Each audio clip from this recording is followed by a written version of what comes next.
একটা বীজ যদি সে অঙ্কুরিত নাও হয়, সে যদি পোকামাকড়ের মাধ্যমে বা নষ্ট হয়ে যায়, তাহলে কি হবে? সে কি আর ভবিষ্যতে সে অঙ্কুরিত হয়ে সে কি বড় বৃক্ষে পরিণত হতে পারবে? তাহলে তাকে প্রিজার্ভ যেমন করতে হবে, তাকে যেমন রক্ষণ করতে হবে, অনুরূপভাবে আমাদের মধ্যে আমরা হয়তো সেই ব্রহ্মশক্তিটা পাবো না, ঠিক আছে, কিন্তু অন্ততপক্ষে আমাদের মধ্যে যে সুপ্ত অবস্থায় যেটা রয়েছে সেটাও যেন মারা না যায়, সে বিষয়ে ধ্যান রাখতে হবে। আর সেটাই হচ্ছে আমাদের এই ভাষার ব্যবহার। এটা পয়লা নাম্বার। 2 নাম্বার, খুব ভালো করে বুঝুন, 2 নাম্বারটা কি? 2 নাম্বারটা হচ্ছে আমাদের তেজ আর বুদ্ধিকে ঠিক রাখতে হবে। এই তেজ আর বুদ্ধির দ্বারা আমরা আমাদের এই সমাজে টিকে আছি, এই প্রকৃতিতে টিকে আছি, অভিযোজন করছি। যখন আমরা অভিযোজন করতে পারবো না তখন বিলুপ্ত হয়ে যাব। আর তেজ কিন্তু আমাদের থেকে অনেক প্রাণীর বেশি আছে, কিন্তু তাদের বুদ্ধি খুব ভালো নয় বলে তারা আমাদের সঙ্গে পেরে ওঠে না। তার জন্য আমরা পৃথিবীর সব থেকে শ্রেষ্ঠ প্রাণী। তাহলে এই বুদ্ধি এবং তেজকে আমাদেরকে ভালোভাবে অ্যাক্টিভ রাখতে পারে একমাত্র প্রাণায়াম। এটা যোগ ঋষিরা অর্থাৎ মুনি ঋষিরা কিন্তু বারবার এই যোগের প্রতি ধ্যান দেওয়ার কথা বলেছে, অর্থাৎ ব্যায়াম এবং বিশেষ করে প্রাণায়ামের কথা বারবার বলা হয়েছে। তাহলে এই দুটো কাজ কিন্তু আমাদের করতে হবে। এক হচ্ছে ব্রহ্ম শক্তিকে বাঁচিয়ে রাখতে হবে। সেটা কি? সেটা হচ্ছে ভাষার মাধ্যমে আমি এমন কোনো শব্দ ব্যবহার করব না যে শব্দগুলোর দ্বারা আমার ব্রহ্ম যে শক্তি রয়েছে সেটা ক্ষয় হয়ে যায়। এবং 2 নম্বর হচ্ছে আমি এমন কাজ করব যার দ্বারা আমার বুদ্ধি এবং তেজ শক্তি সে যেন বাড়ে।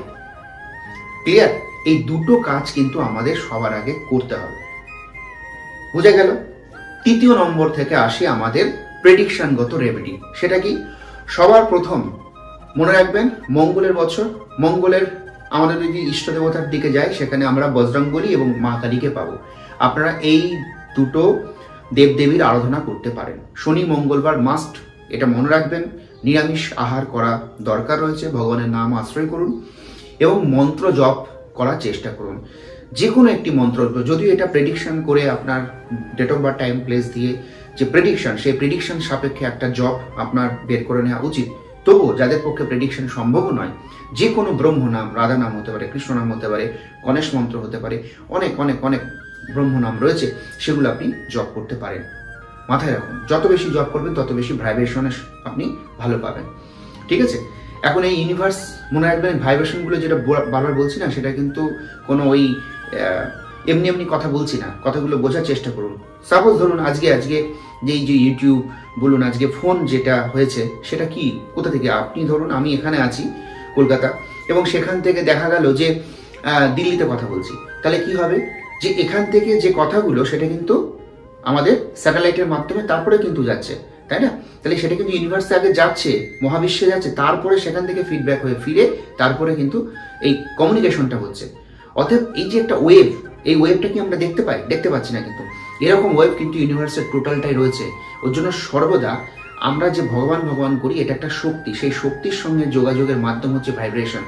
আর সেই ভাইব্রেশন হচ্ছে যত বেশি আমরা মন্ত্র চান্টিং করতে পারবো, যে কোনো মন্ত্র চান্টিং, সেই বিষয়ে কিন্তু ধ্যান দিতে হবে। এটাই হচ্ছে মেন কথা। শাস্ত্রীয় যদি কথার মধ্যে যাই তাহলে এটাই কিন্তু ধরা হচ্ছে। তার জন্য এই কথাটা বললাম, একটু ভালো করে ভেবে দেখবেন, বুঝবেন, তাহলে আমার কথাগুলো হয়তো বুঝতে পারবেন, না হলে কিন্তু খুব মুশকিল। এবার মঙ্গলের যে বিষয়টা বললাম, বছর যেহেতু, তাহলে মায়ের দক্ষিণাকালী একটা আরাধনা করতে পারেন বা বজরংবলী আরাধনা করতে পারেন। আর শনি যেহেতু 7.5 চলছে, এটা মাথায় রাখবেন, শনির প্রত্যেকের চাটে খারাপ থাকে না, কিছু কিছু চাটে খারাপ থাকে, কিছু কিছু চাটে ভালো থাকে, কিন্তু শনি কর্মফল দেয়। এই কর্মফল থেকে বাঁচার জন্য সব থেকে ভালো রেমেডি হচ্ছে একাদশী মহাব্রত। এটা মাথায় রাখুন। মাসে 2টো করে হয়, এমন কিছু ব্যাপার না। ফল সবজি খেয়ে একাদশী করলে যদি আমি শনির কুদৃষ্টি থেকে বাঁচতে পারি, তাহলে সেটা খারাপ কোথায়? ঠিক আছে? এবার সব থেকে বড় একটা রেমেডি যেটা আমাদের প্রত্যেকের করা উচিত বলে আমি মনে করি, সেটা হচ্ছে আপনাদের লগ্ন চার্ট সাপেক্ষে যদি আমরা দেখি, মানে রাশির চার্ট দেখে, তাহলে দেখব যে রাহু কেতুর একটা ট্রানজিট ঘটবে এই আপনার মে মাসে, ঠিক আছে, মিডিলে গিয়ে।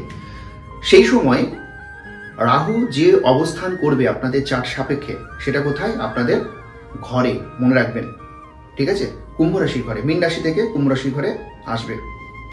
তাহলে এই সময় কেতু সেও কিন্তু তার ঠিক সমসপ্তম অবস্থান করবে। এই জায়গার বেস্ট রেমেডি হচ্ছে একটি রূপোর চেন করতে পারেন। দেখুন, আমি তিনটে জায়গায় না বিশেষভাবে আমাদের বন্ধন দরকার। এক হচ্ছে গলায়, কণ্ঠী যেটাকে বলা হয়, সেখানে যারা বৈষ্ণব তারা বিশেষ করে তুলসী মালা যেমন রাখে, বা প্রত্যেক সনাতনীর অবশ্যই রাখা উচিত। তাহলে আমরা যারা সাধারণ সংসারজীবী তারা কিন্তু একটি রূপোর চেন রাখতে পারে। রাহু কেতুর খুব ভালো একটা রেমেডি, এবং গণেশ মন্ত্র চ্যান্টিং এটাও কিন্তু রাহু কেতুর রেমেডি। আর যেটা বললাম বন্ধন, সেটা হচ্ছে এই হাতে একটা কার, অর্থাৎ কার নয়, এটা আমি ভুল বললাম, এটা হচ্ছে লাল সুতো, আমাদের বিপত্তায়নী যে ধাগা 13 সুতো 13টা গিট দিয়ে, এটাও কিন্তু আপনারা করতে পারেন। আর কোমরে ঘনশি, ঠিক আছে, ওটা কিন্তু লাল কার। এই বন্ধনগুলো আমাদের কিন্তু খুব জরুরি, এটাকে দেহ বন্ধন বলা হয়, ঠিক আছে। এগুলো মাথায় রাখুন। অবশ্যই কিছু মন্ত্র চ্যান্টিং এর মাধ্যমে এগুলো করলে অত্যন্ত শুভ, কারণ আমাদের এই লড়াই করতে হয় শত্রুদের সঙ্গে। অতএব এই শত্রু থেকে দূর আমরা অনেকটা নিজেদেরকে রক্ষণ করতে পারবো, মানে অনেকটা বাঁচতে পারবো আর কি। প্রতিটা মুহূর্ত কিন্তু আমাদের সংঘর্ষ করতে হচ্ছে। মনে রাখবেন, আমাদের দেহ প্রত্যেকটা মুহূর্ত কোটি কোটি জীবাণু থেকে বা ভাইরাস থেকে কিন্তু কি করছে, লড়াই করে বেঁচে আছে। প্রত্যেকটা মুহূর্তে আমরা লড়াই করছি, ঠিক আছে। আর তার সঙ্গে পাড়া প্রতিবেশী রয়েছে, বন্ধু বান্ধব রয়েছে, শত্রু রয়েছে, কত কিছু লড়াই, এই লড়াই চলতেই থাকবে। তাই নিজেকে কিন্তু কিছু কিছু কাজ করতেই হবে। সেই কাজগুলো আমি আপনাদেরকে এই ভিডিওর মাধ্যমে বলার চেষ্টা করলাম, যে কি রূপোর চেন পরুন, যেটা হচ্ছে একটা এই রিস্টে একটা লাল সুতো বাঁধার চেষ্টা করুন, 13 সুতো 13টা গিট দিয়ে, যেটা বিপত্তায়নী ধাগা বলি আমরা। সেটা এখন সম্ভব না হলে অন্তত পক্ষে এমনিই বাঁধুন, বিপত্তায়নী পুজো না হোক এমনি পড়লেও হবে। আর কোমরে ঘনশি, এগুলো করার চেষ্টা করুন। আর একই সঙ্গে মন্ত্র চ্যান্টিং রেগুলারিটি মেনটেন করুন। প্রাণায়াম জপ অবশ্যই, আর ব্রহ্মশক্তি যেন ক্ষয় না হয় সেজন্য নিজের শব্দের দিকে ধ্যান দিন। একই সঙ্গে সবথেকে বড় বিষয় সেটা হচ্ছে সর্বদা সর্বদা আমাদেরকে অবশ্যই, এটা কেউ হয়তো বিশ্বাস করতে পারেন বা কেউ বিশ্বাস নাও করতে পারেন, আমি যেটা বলবো যে প্রেডিকশন জরুরি, কিন্তু প্রেডিকশন জরুরি। কারণ আমরা যদি সঠিকভাবে, কারণ লগ্ন চার্ট কিন্তু আমাদের আলাদা আলাদা হবে, ঠিক আছে। সবার তো পক্ষে এই যে কথাগুলো বললাম মেনে চলা হয়তো কারোর ক্ষেত্রে সম্ভব, কারোর ক্ষেত্রে সম্ভব না। যদিও সম্ভব হয়, এগুলো মেনে চলাটা এমন কিছু বলিনি আমি, জাস্ট কয়েকটা কাজ।